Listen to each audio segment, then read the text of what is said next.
auxiliary equations are basically even polynomials. And even polynomials can be represented by reduced order polynomials. For example, if I have an even polynomial, let's say s4 plus 3s squared plus 2, then what I can do, I can have a variable substitution. I can assume that I have a lambda that is equal to s squared. Then this polynomial can be reduced to q equals lambda squared plus 3 lambda plus 2, because the even polynomial has even powers, so I will always have squared, power 4, power 6, power 8, and I can always use this variable transformation. So that means that the roots of the even polynomial, the s, are always the square root of some number. They're always the square root of lambda. So that means that even polynomials will always have plus minus roots. Roots that are symmetric on the plus and on the minus sides of the complex plane. Now, if lambda was real,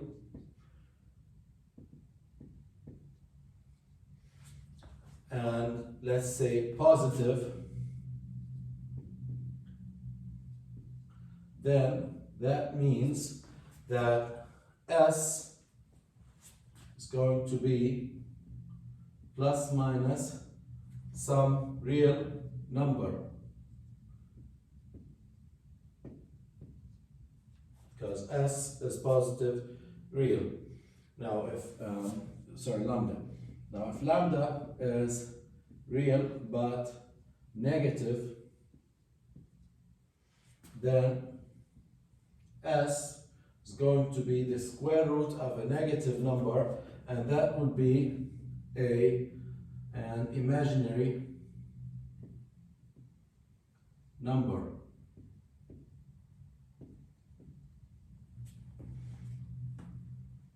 And the last possibility is that lambda, being a complex number, and complex numbers, the square root of complex numbers is always a complex number.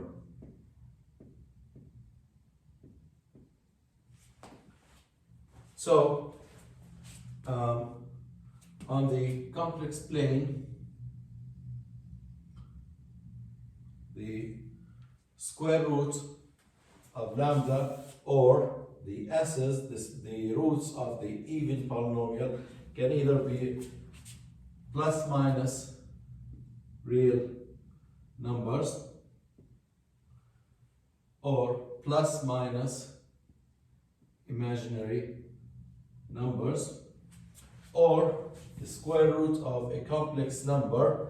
Complex numbers come in pairs, so when we say a complex number here, we will have two roots for lambda, because complex numbers are some real plus minus some imaginary. So these are two, and these will result in 4 complex numbers. And those complex numbers, because they're plus minus, we will have those distributed evenly or symmetrically around the center of the complex plane. So the roots of an even polynomial are always plus minus with a real or complex, and the best scenario is if there are no real roots, the roots will be on the imaginary axis. So when we have an even polynomial, we will always have positive roots, which means that the system will be unstable, except for one case, if the roots are pure imaginary, and that scenario leads to marginally stable system. But you will always have this root distribution, so you can never have a system with an even polynomial or an auxiliary polynomial being stable.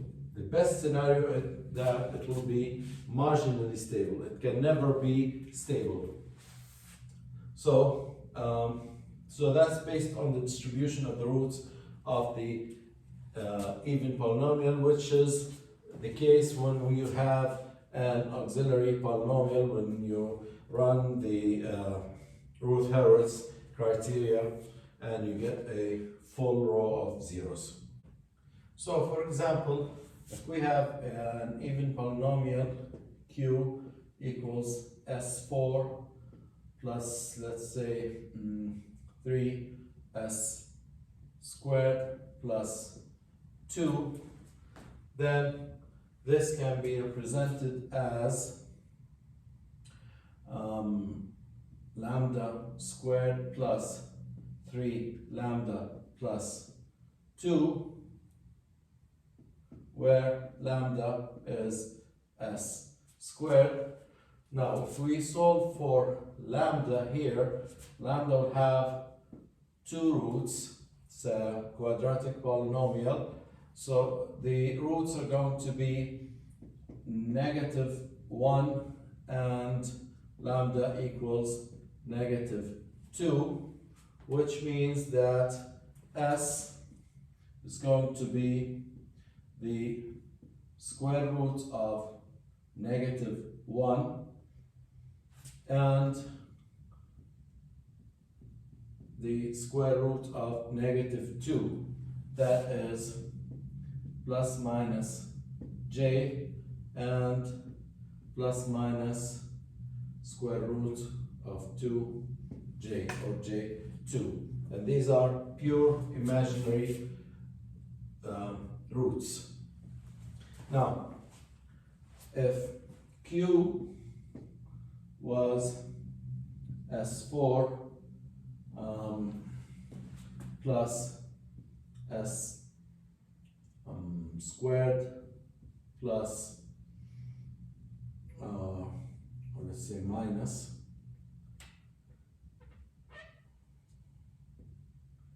2, then I can write that as lambda squared plus lambda minus 2, and in this case the roots for lambda are going to be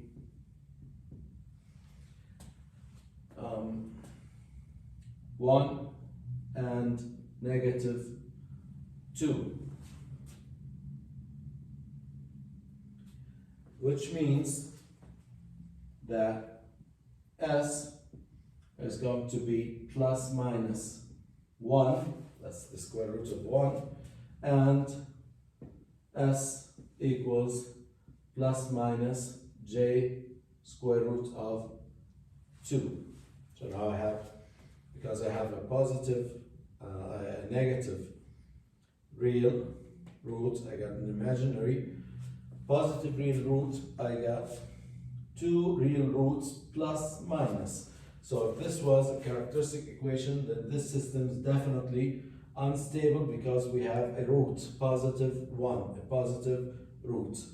In this system, both roots, or the 4 roots, were pure imaginary. So if this was a characteristic equation, then the system would have been a marginally stable system. Now for a polynomial that is represented by s4 plus 4, then I can reduce that to lambda squared plus 4, and in this case lambda is going to be plus minus j2, pure imaginary, And if you take the square root of lambda, s is the square root of lambda, lambda is s squared, then the square root of j2, the complex number, these are two roots, complex numbers come in pairs, so I expect 4 roots here, and you find that s is equal to plus minus 1 plus minus j. These are 4 roots, 1 plus j, 1 minus j, minus 1 plus j, and minus 1 minus j. And if you plot these roots, they're basically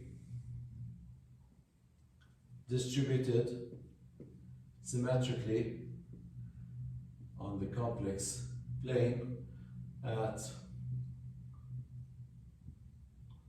1, -1, and 1, and -1. So we will always have this scenario. And even if you get a complex root, this was a pure, here was pure imaginary lambda. Now for q equals s4 plus 4s squared plus 8, I can write that down as lambda squared plus 4 lambda plus 8. And in this case, the roots for lambda are going to be -2 plus minus j2, complex roots, 2 roots, these are 2 roots. Then s is going to be plus minus 0.64 plus minus j 1.6 approximately. And again, these are 4 roots distributed symmetrically at